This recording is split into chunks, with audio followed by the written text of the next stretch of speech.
for you and found our videos and watched the last 1 minute where we said we were going to talk about the definition of global values and... So if you search me on YouTube, we come up. That's somewhat positive. Yeah, the thing is, we talked about this. We talk about this all the time, how much marketing. And unfortunately, the YouTube algorithm doesn't hit it on itself very well. You almost need a website in the Google domain separate from YouTube with Being Better Being, our names, whatever, to sort of generate the internet attention within itself to tell YouTube, people look at this. Right. You know what I mean? And so until something is populated in Google, YouTube doesn't really, like if you just search me or your name, Better Being doesn't show up till like 20, 30 hits something down the thing. But like our interviews on Knowledge Plus Experience equals Wisdom show up pretty high. Okay. And your stuff, your individual stuff, which we haven't really talked about yet, shows up. Like your individual videos, like your hiking, walking. Oh yeah, so some of those do show up. I didn't do too many of those on YouTube. They show up on YouTube. Well, I mean, I posted some of them.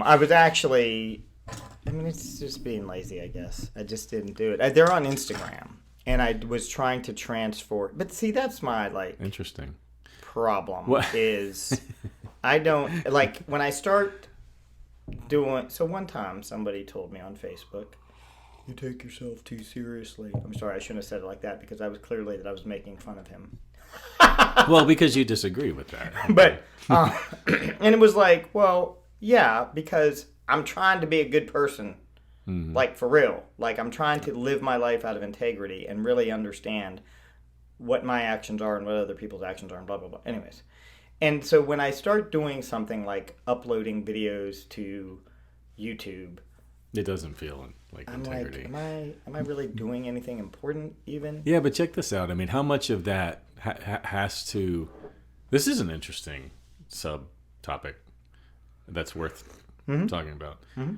How much of that needs to occur in public domain, right? How much of this integrity work, being a better person, whatever, has to take place in a community in order to happen? Here's a story I'll tell. So I knew this guy, Acort Basin. He's now passed away. I may have talked about it on here. I've talked about it on my podcast. He had a commune. When he was a kid, his grandfather in North Carolina had a vision that the world was going to flood, and this particular location in Floyd County, Virginia, was going to be like immune from the flood, high enough, whatever. And so this guy was like, his whole life, I'm going to buy this land. And he bought land and started a commune. And he was hippie, but they weren't like super hippie. And I have friends who lived on the commune, and I went out there and visited him, a little bit, mostly for like a cannabis connection. But dude was a musician. He had a recording studio. He had one of the only known Lloyd Loar F-style mandocellos. I mean, this is crazy. But he never performed. He didn't believe that musicians should perform publicly. He thought that was self-serving, like you're describing. Yeah. That wasn't in integrity. That was like that was feeding your ego kind of thing. Mm-hmm.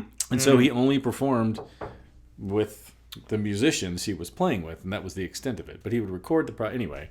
And that always just sort of left me like, no, I disagree with that. I think it needs to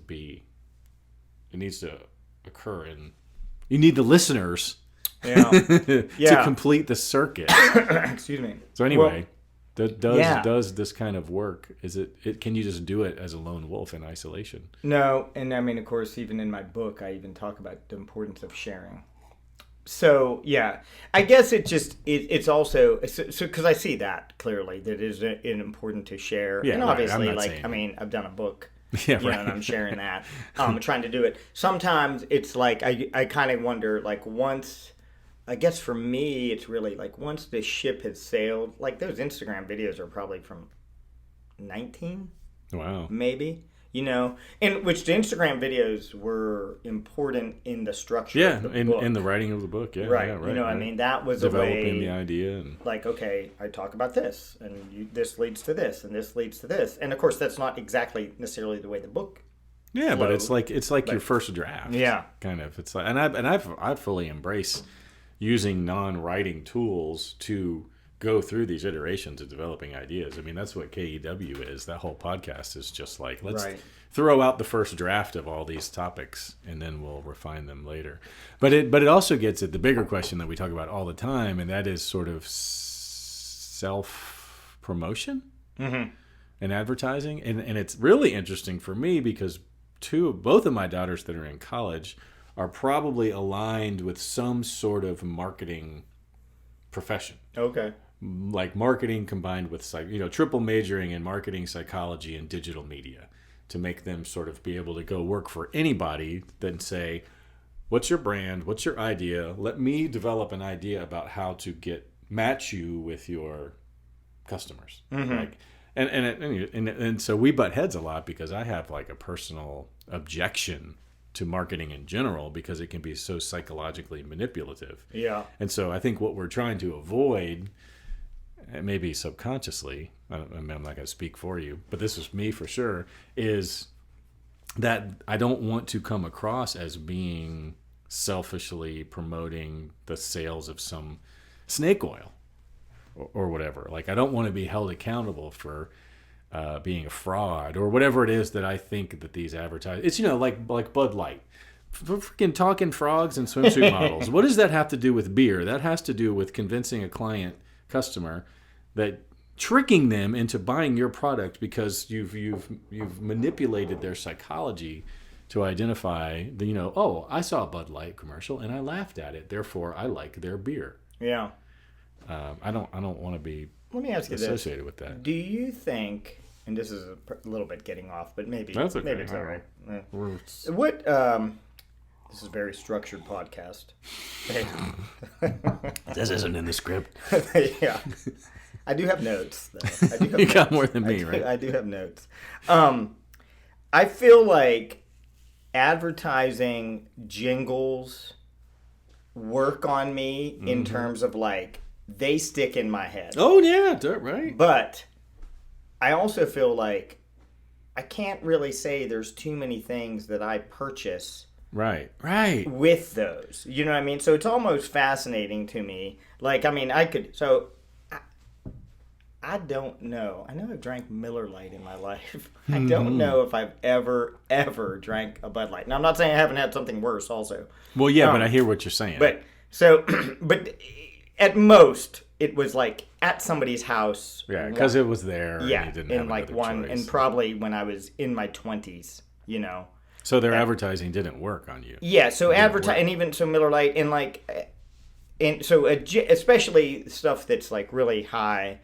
And so like insurance jingles can stick with me pretty well, actually. Well, yeah, like, I got two comments. Well, but like I haven't changed my insurance company for so 20 years. That makes me think of two ideas. One is it must work. So it didn't work on you, but it must work, right? Or they wouldn't keep doing it. It's like the phishing email scams or the Nigerian bank launderers.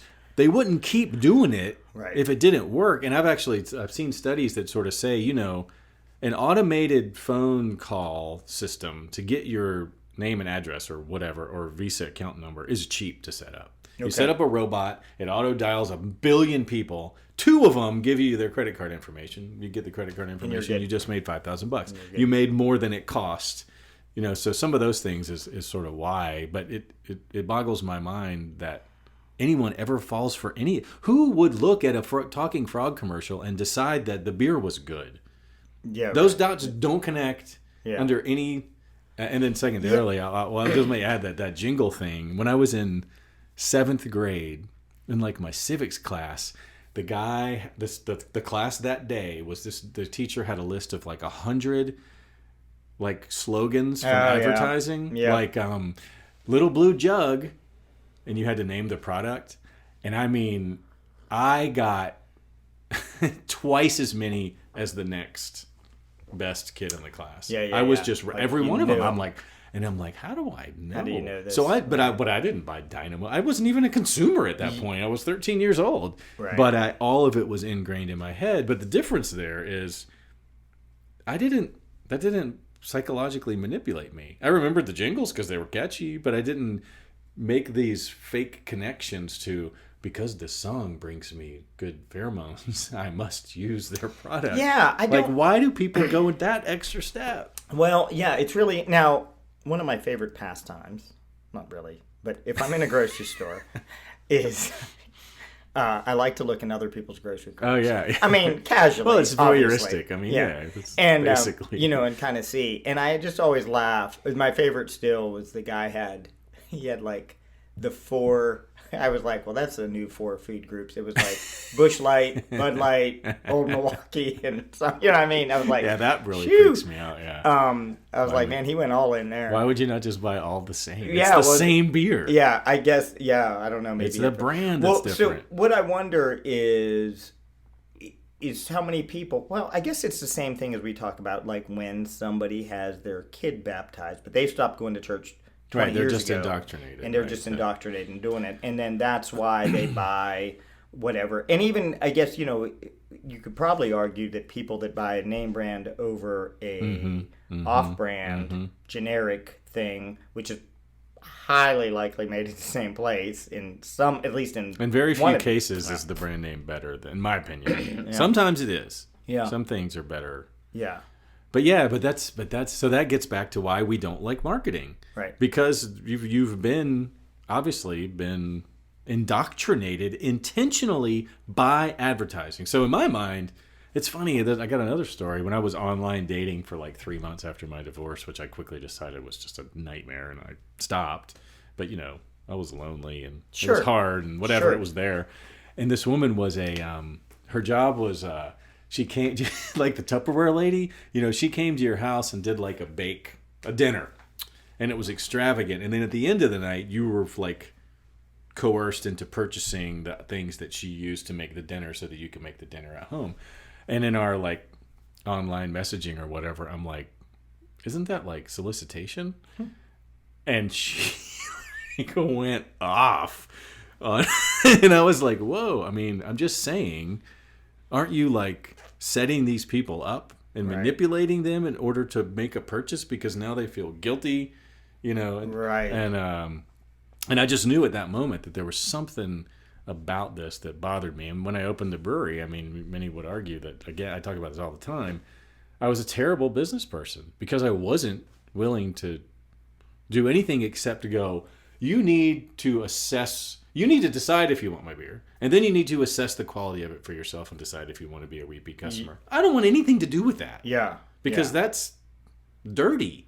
It's I don't want to influence your decision in any way. That's the whole purpose of having this business. So it kind of reminds me too. So I do, and I'm not saying I couldn't do a better job at my gym marketing for sure, but I don't want to. Is pander the right word? Pander I don't know. to the Solicitation's masses. not really the right word. I don't know what the words are. With like these Instagram kind of fast videos or the TikTok. I don't have TikTok. I've seen TikTok videos, of course. But I don't like even think that way. And then I also know that, I have people in my gym that, I actually had one lady. So in our waiver, it says something about like video and photography, and that their image might be and whatever. Like I don't even know what my exact words are on that thing. And of course that was kind of a standard, right? You just use the form that I got from some other gym that. So you wouldn't be sued in case you use some picture, not thinking about it. But for me, because like I try to think of other people so much, I would hesitate. Like I would probably clear anything with you before you did, and certainly if I did post it without asking, and you were like, "Hey man, I don't really," I would take it down in a second. Right, even if you signed a form that said you. Yeah, right. I would take it down in a second. But I just don't really think like on a daily basis in the gym. I'm not thinking like, oh, I should be taking videos of my members right now. Like I'm trying to watch them and make sure they're doing. It's not part of your business model. Yeah, marketing isn't. Yeah. Whereas some businesses and I could do better, but are mostly that. Think about YouTube influencers that open boxes. They don't have a product to sell. They have a marketing plan to capture your attention. It doesn't, and that's what my daughter and I would got in an argument because I'm sort of like, on the one hand, opposed to doing her potential career wrong, which I would think, if you're going to get into this to manipulate people psychologically, to separate them from their money at whatever cost, then that's evil. I mean, I'm probably exaggerating a little bit, but that's the horse I'm going to die, the hill I'm going to die on. Is that's wrong. Yep. But if you're getting into this to actually connect quality content or products to the buyers, then I think that's legit. But then I think this goes towards global values in a way, because what we're saying in this marketing is that people don't have the capacity, ability, intelligence to make their own decisions. Basically saying people are out there waiting to be manipulated, waiting to be taken advantage of. And if we don't tell them what laundry detergent to use, they're just going to wander around like robots, bouncing off the walls, unable to make a decision. That's sort of the picture we're painting if we say that we have to do this. Why can't people make their own decisions? What happened to where either we can't or that we just assume everybody can't? And is that even true? Yeah, right. Well, okay, so probably again, true all the times it's true and not true all the time. Yeah, but again, that goes to, can we trust people Yeah. to choose what our global values are? Are they going to be like, it's whatever Fred said, it's Bud Light, the talking frogs are my god? Well, yeah. Are we that dumb? So, yeah, man, gosh. So you just hit on like 35 things we should talk about, but that was good. Thanks. I think it's in the wheelhouse of, where we were randomly when we walked in here and what we planned on doing today. Yeah. Well, and so at this point, in theoretically episode 21, which was going to be global values, I don't even know if I care if we get to global values exactly today, but we might, and that could be 21 and a half.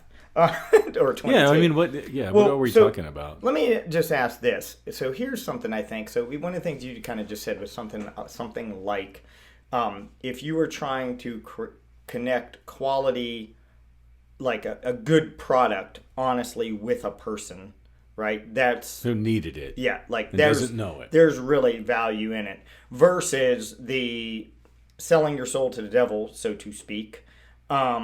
Just doing it for the sake of making money. Mm-hmm. And I think that's, so, a couple things on it. It's like, one is, I think a lot of people, this probably happens in so many professions, right? Even like for teachers. And I'll just use that because that was what my degree is in. My degree is in elementary education.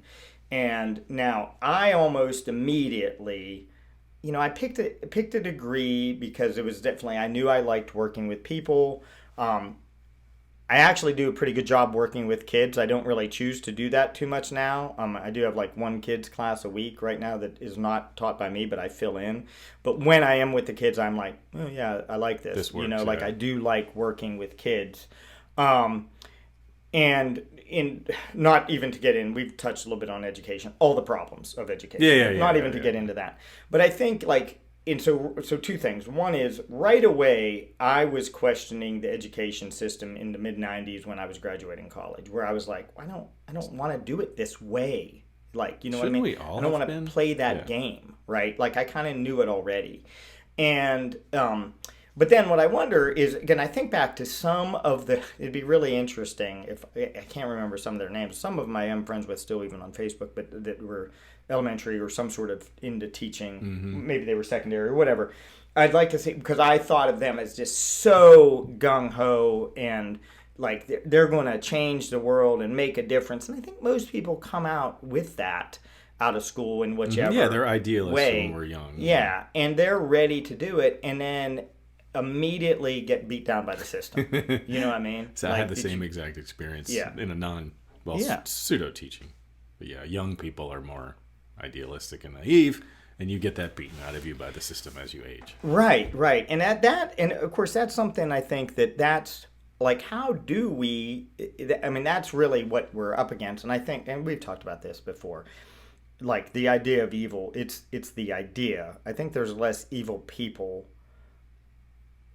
I think there are less, there are very few truly evil people. I'm not saying they don't exist, and they're probably labeled already a psychopath or a, psychopath or a sociopath, right? They probably are rooted in that, which that number is supposed to be astronomical, like 1%, which that's a lot of people, actually. 8 million, right? But it's million. 80. Yeah, 80 million. right? Yeah, which is insane.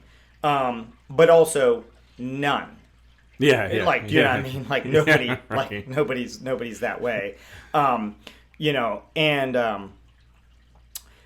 so this is what we're up against. It's the whole system. And so you get down, and then you're let's just say you're 22, 23 coming out of school, and even like you're kind of gung-ho, but you got school loans coming, you are maybe in a relationship, or you want to be in a relationship, and that's taking time out of your life, right? Or maybe you have kids, or maybe you have kids or want to have kids and you're married, or you already have kids, right?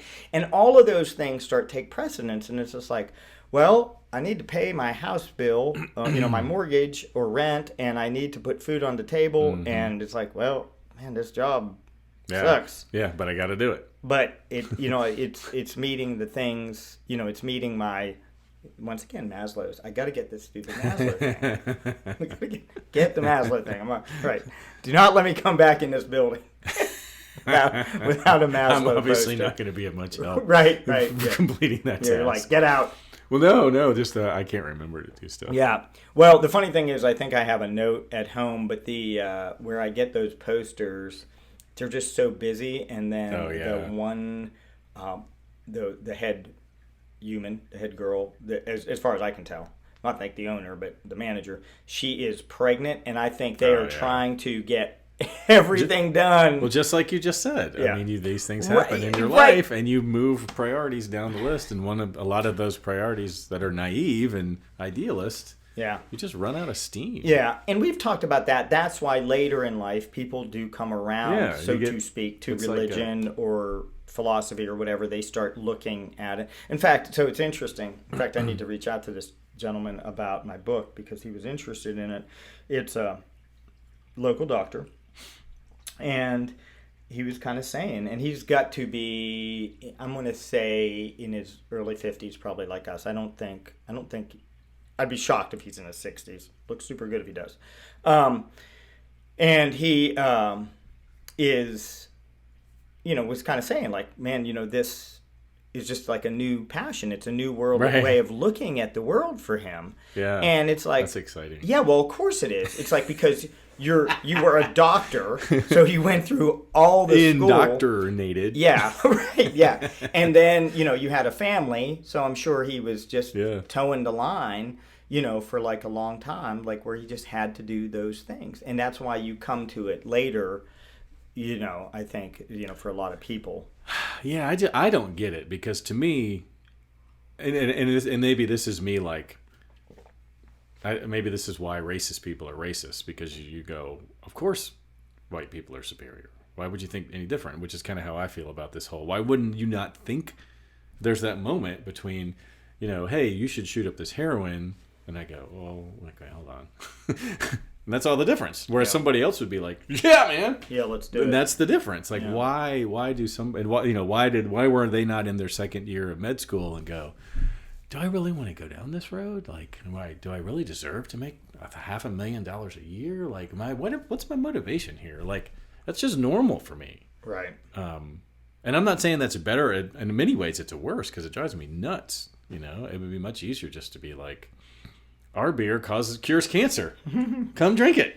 Right. And then, everybody, wow, the business is doing great. I'm making all kinds of money. But so it's like, what is the, well, and something that you said, I mean, this whole idea that there may be indoctrination, to me, it's like, it's almost like, it's like bullying, right? If you see a vulnerable person, and if we're saying that people can't make their own decisions and they need us marketing to help them make a decision, then we're saying those people are a vulnerable community. They're lacking some ability.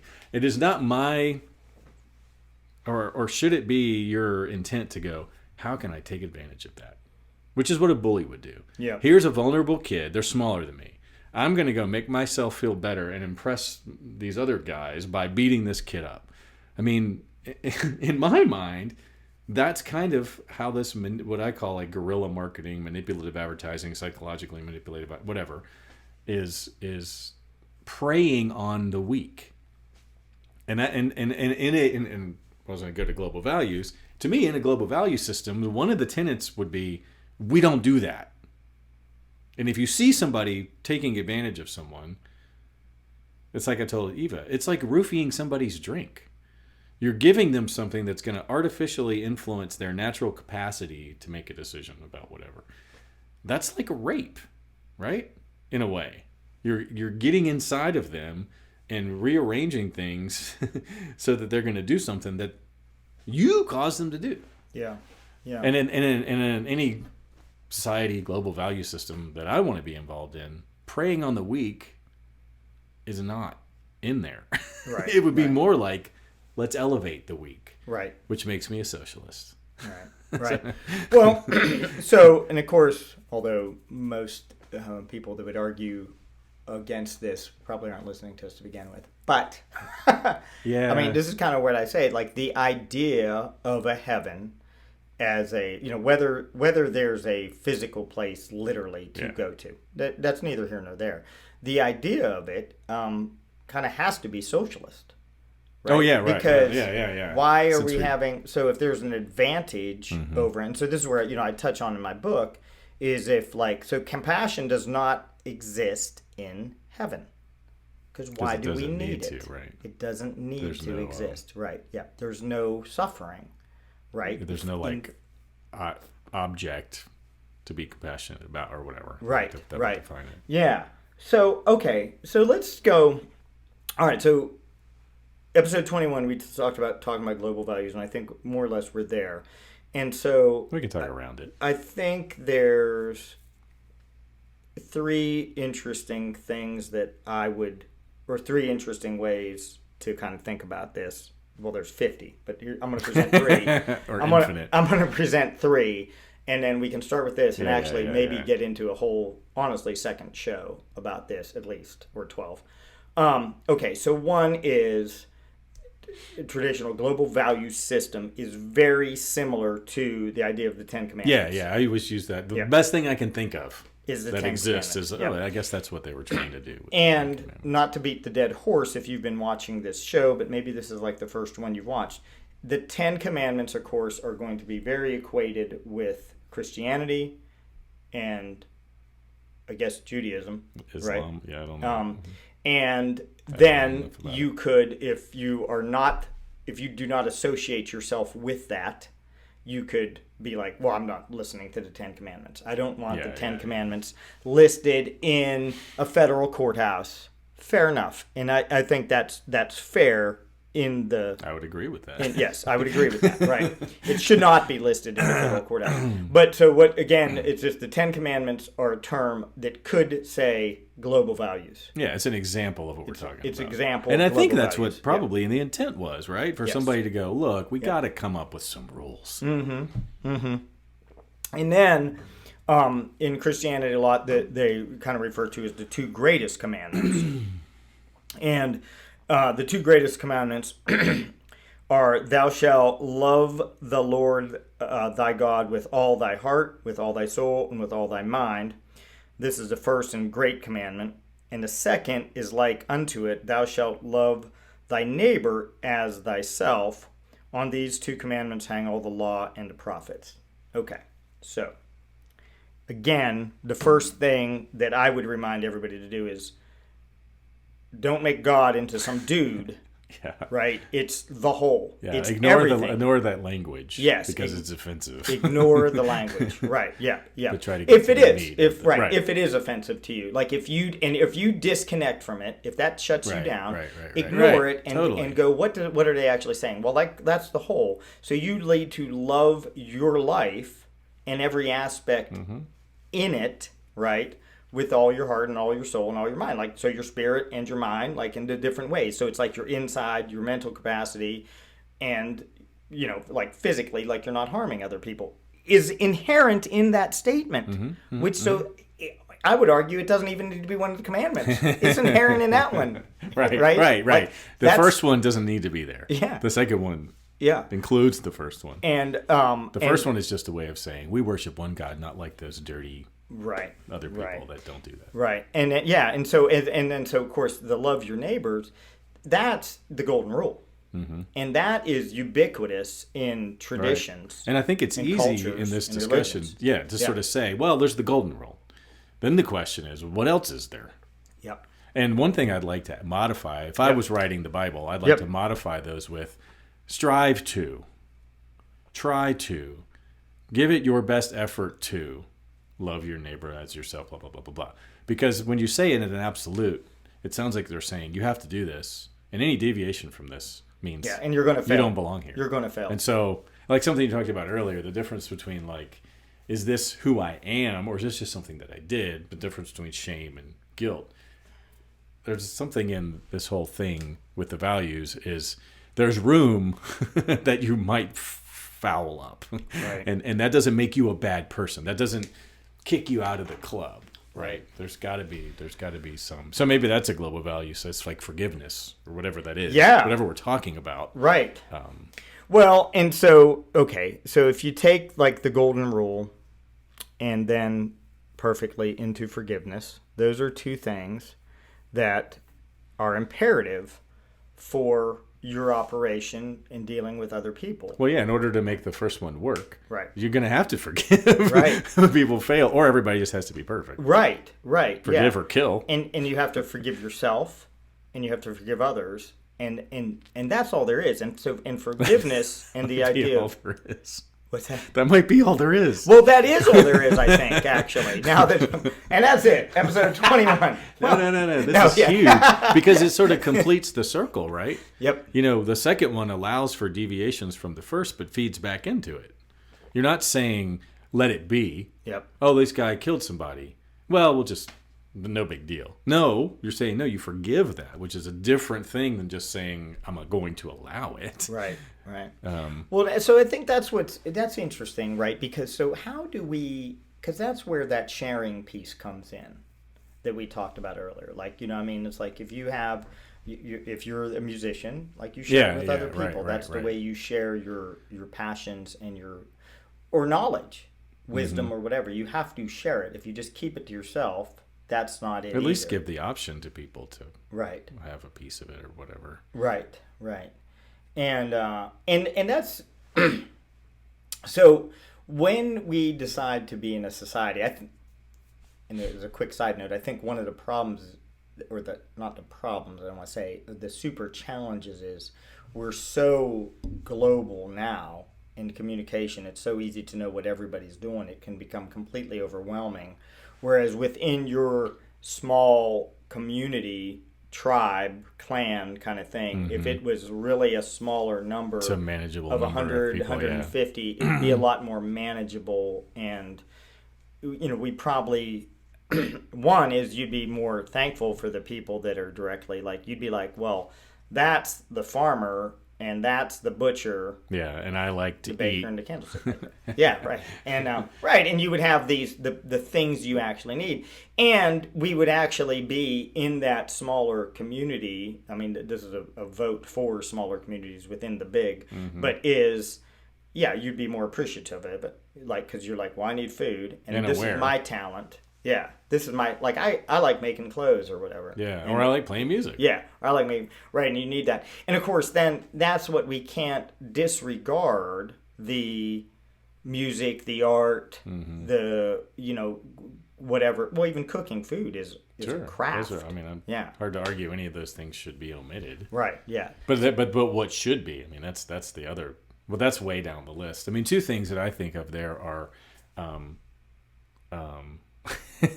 one, which is something that Eva brought up when we talked about my daughter, when we talked about her career versus my ideas of psychological manipulation, is she said, and this always comes up, well, whose responsibility is it? And I think about this all the time in any given conversation. If I say, okay, take my wife and I, she says, you know what, I want to eat more healthy so that I can be healthier. And I say, but I like Doritos. And we're at an impasse. Whose responsibility is it to change? Or is it a responsibility to compromise? There's three different modes, right? You change and not me. I change and not you. Or we compromise and somewhere in the middle. And Eva brought this up with advertising. Whose responsibility is it? Is it the consumer's responsibility to think critically and to learn that it's maybe it's a global value, to ascertain for themselves of this decision and take responsibility for it. Either allow yourselves to be mind raped and buy the Bud Light, or insert your own will and go, I'm going to try the Bud Light. Maybe I'll like it, maybe I won't. Then I'll decide for myself. Or is it the responsibility, like we're sort of getting at, of the company, whatever, to not be psychologically manipulative? So in any of these cases, like the value system, where's the enforcement? Like, is it our responsibilities as individuals to understand these things and therefore do act as we're trying to act, be better beings? Or is it the responsible for some third party or some, is it, if you don't care, can you just not care? Can you opt out of a global value system? Or is there some inherent, again, sort of self-governing rule that says, damn it, we're all here together. Right. Yeah. Okay. Well, so somewhere, man, once again, there's like 12 things. First of all, I would just want to say that I love it when, as we pattern things, it gives me reassurance about my book. Because, in my book, right, very in sequence is the golden rule, forgiveness, and then we roll into start talking about the authority problem. And taking responsibility. I can't even remember my sequence in there, but taking responsibility. So I think the answer to Eva, though, is this. Is if I am operating from the golden rule, right, and forgiving, and I'm taking responsibility for my actions, I am not purposely manipulating somebody. And because that is as much my responsibility to not do that. Because it wouldn't be the way you want it to be. Right. It's right, and it's not... Yeah, it's the way it would have to work to not take advantage of a person. Totally, manipulation, taking advantage, whatever, because you are fooling them, you're tricking them. You know what I mean? It's an illusion. Not that everything's not, but but it's a deliberate. And it's a deliberate, illusion. yes. And so that always goes to the thing that I say. It's like if you're choosing between what is good versus what is bad, and you're deliberately choosing. Why would you ever deliberately choose what is bad? And here's why, and this is where I really think what I was getting at comes up. What if you think? What if you just don't know? What if you're not equipped well enough? Yep. You actually believe that, like in her case, I can't tell if it's naivety or just, if somebody, Elon Musk, capitalism drives his motor, right? And so he's going to go, I can do whatever I want with Twitter as long as the bottom line is higher revenues. It doesn't matter what happens inside this black box because I place my global value on, I've confused, or maybe not, who's to say, finances with love or whatever it is. Like that's where I've put my goal. And so as far as I can tell, I'm acting in integrity and I'm obeying the golden rule, and this is what I would want any other businessman to do. Now we would argue that you've identified with business and you've identified with power, which is not right. But that's what I get at with like a global value system. How can we explain that power and money and ego are not acceptable global values to feed? Yeah. Well, so somewhere along that, in theory, is again like the clan, the group, the tribe, the nation, right? Having, because one thing that we didn't have listed, and I certainly thought about talking, was like the Bill of Rights, right? Oh yeah, coming right. Very rules specifically and rules, and then there's consequences for that, right? Which relates to like the judicial system and stuff like that.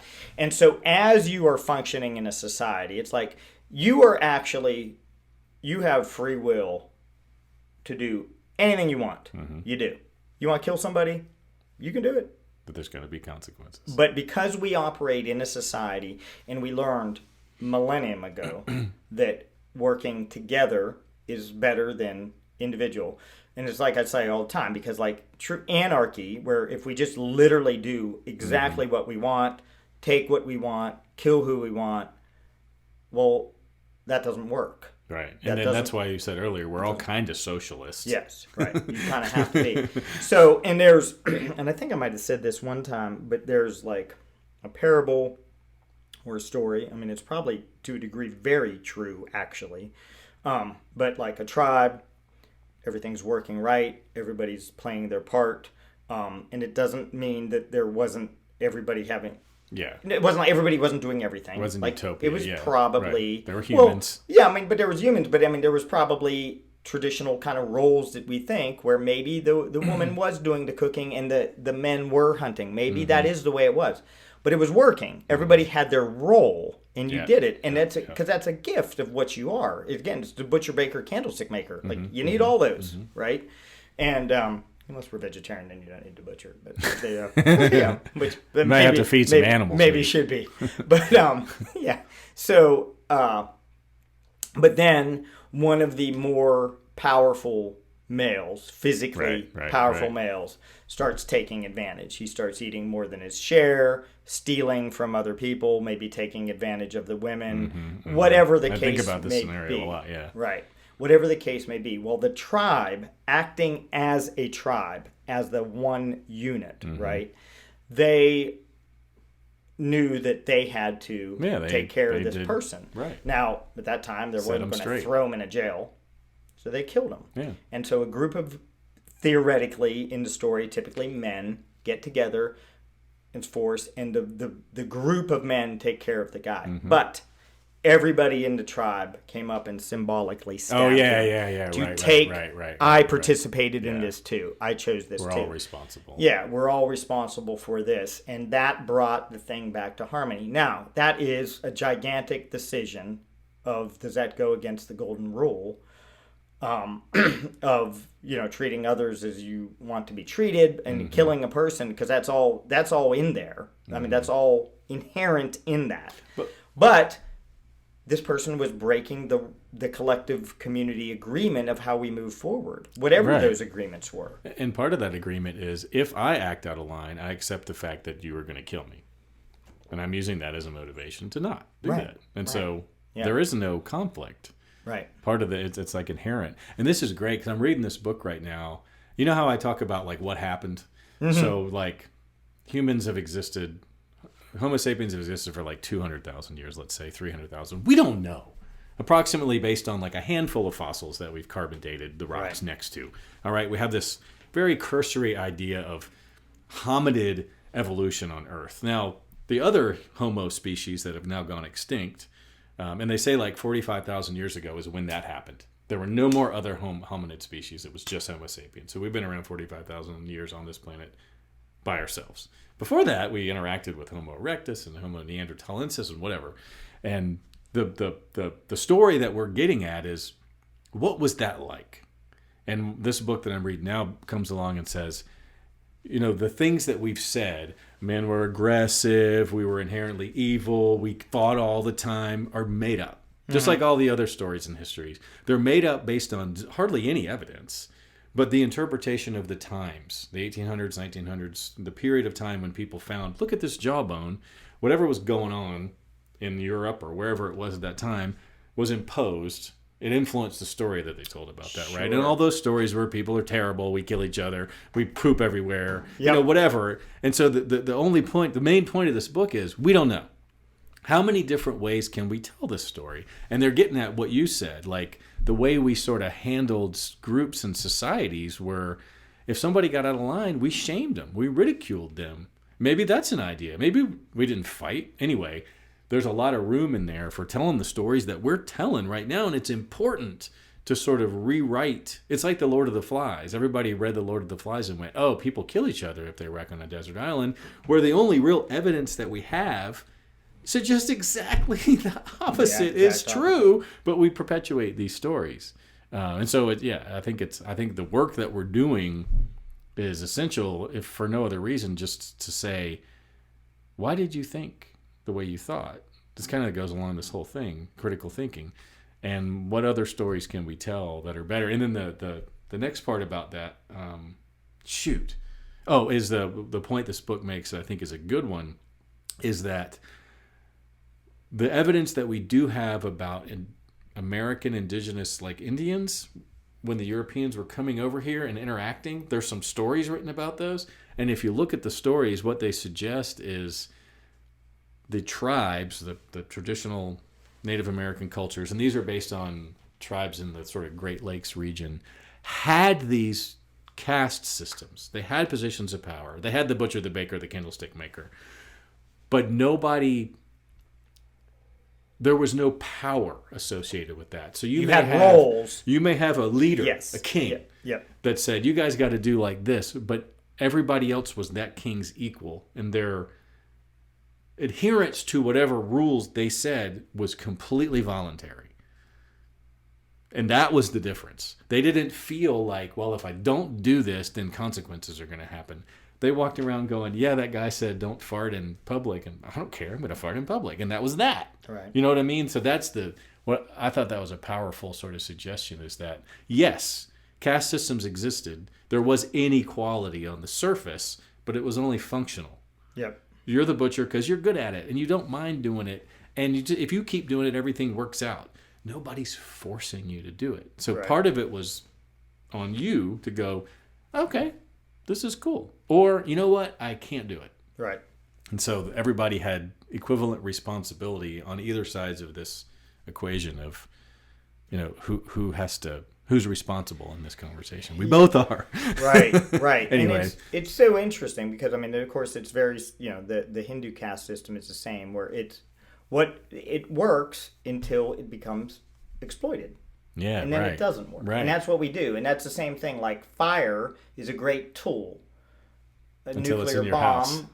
can destroy people. Like, I it's never how thought we of use yeah. it. I You know what I mean? never thought about this before. It's like where you go with it. I think the one thing that's always interesting to me is that idea of how the perception of the times is always bad. Right. And it's hard to get rid of that. And, in the beginning of my book, I'm trying to somewhat be funny, and I start with, like, some famous lines, like, of how to start a book. Because how do you start a book, right? And I was like, it was a dark and stormy night, which I can't even remember what that is. And I'm like, no. I got that from Peanuts. But, yeah, well, right, totally. Because they're citing the book. It's a book. Yeah. Mine is from Peanuts, but it is actually a book.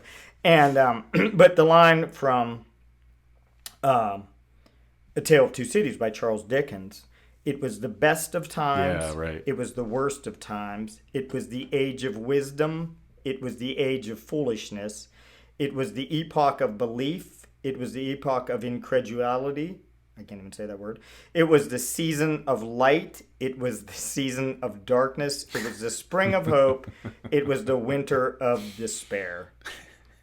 So is everything. There you have it. There you have it. All the time. And it's like, well, you could write that right now. Yeah, about anything. Right, because all the ways... I didn't say this, but maybe I should just take credit for this, but I heard this from somebody. It's like, the world is getting better and better and worse simultaneously. Mm-hmm. Like, that's what's going on. Well, why would it not be like that? Right, yeah. So why don't we wrap this one up, but in 22, what if we take those global values, and I'm not sure, like those, okay, so we're kind of going like loving, golden rule, love your neighbor as thyself, and that's in every tradition, forgiveness, the imperativeness of that, and taking responsibility for your actions. But then we can take those out to, because this is something I don't really do in my book, and maybe I should, but take that out. What does that look like in real time? So what are the actions of global values? These are your global values. This is the baseline. Right. How do we perform? Now, what do you really do, and where would this come in at? And and like, make the decision making. And we've kind of touched on this already with like where the case is like somebody that truly just doesn't know. Like that. Right. They need to be educated. Like kind of going on. So then we can talk about, because it probably goes actually into the other 10 commandments of like, thou shalt not steal, thou shalt not cover your neighbor, which is not just literally your neighbor, but it's like your neighbor's stuff and their life. You know what I mean? It's not just... Yeah. Well, and the only other, I like that idea. The only other element I would add to it is the enforcement part. Like, what are the ways? Because to me, like, the values are like truth. The values exist in the world, whether we acknowledge them or not. There's just truisms. We're a biological species living on a planet with limited resources. Therefore, in order to perpetuate, if we believe that living is important, then that's going to necessitate a handful of things that are going to have to happen in order for us to stay alive. Those are the values. They're like truths. We can't do anything about it. We may not be able to even know them. But then after that, there's sort of like the opinions and the ideas and the thoughts, and those are sort of like the enforcement, or the like, what do we do to keep this in line, given that we have no real power or control? Which is why I love that idea that, in general, that we all knife the guy. Right. Like we're all part of this, but there has to be a system. There still has to be rules, laws, and norms that keep us from. Yeah, that'd be. What do we do when we're not abiding by the collective? Yeah, how do we address the human factor? Like, oh man, I actually did have sex with this other woman, and I was married. Now what? Right. You kill me? Right.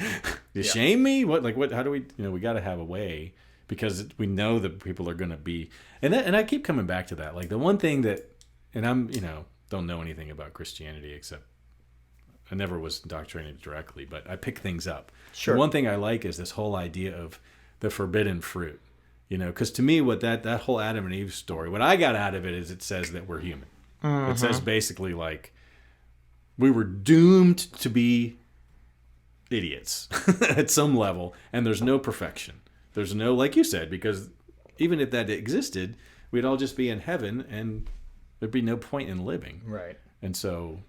Yep, that's perfect. Let's go there, because you just said that was so perfect, because the forbidden fruit, there is no perfection. There'd be no point in living. Living is important. Right. Yeah. Right. Living is important. Yeah. Doing this, yep. And how do we go? And I don't want to keep talking since it's close to an hour, but I mean, it gets me like when somebody gets so mad about this guy's beliefs or that girl's, profession or whatever, when it's like, that's like, so if you just came back like 10 steps to, we just got to love each other. We want to live, right? Then why does all that other stuff matter? Right. Yeah. Why are we talking about this issue when there's a bigger one? Right. Yeah, for sure. Well, cool. 21 episodes. 21. And it's funny how it all comes back to your book. Like, the last plug of Paul's book, remember, you can email at k+e@gmail, at the worst case. Or you can find my podcast. Lots of different ways you can probably find if you are interested. But, you can even just email me directly, paulgadola@gmail. And my plug is that it amazes me, and I said this on my most recent podcast, that it's like every time I think I've discovered something new, I realize it's already in your book. And then I go, well, did I learn that from the book? Because I don't remember learning it. Or did I just come up with that? Or like... You already knew it, actually. Well, it doesn't matter because it's all the same. Yep. But yeah, it's cool. Yep. It's a cool feeling. And I think people that read it, I don't see how they're not going to have the same feeling. Well, cool. Well, thank you. Yeah. Let's close on that. Right on. One last screaming goat for Road.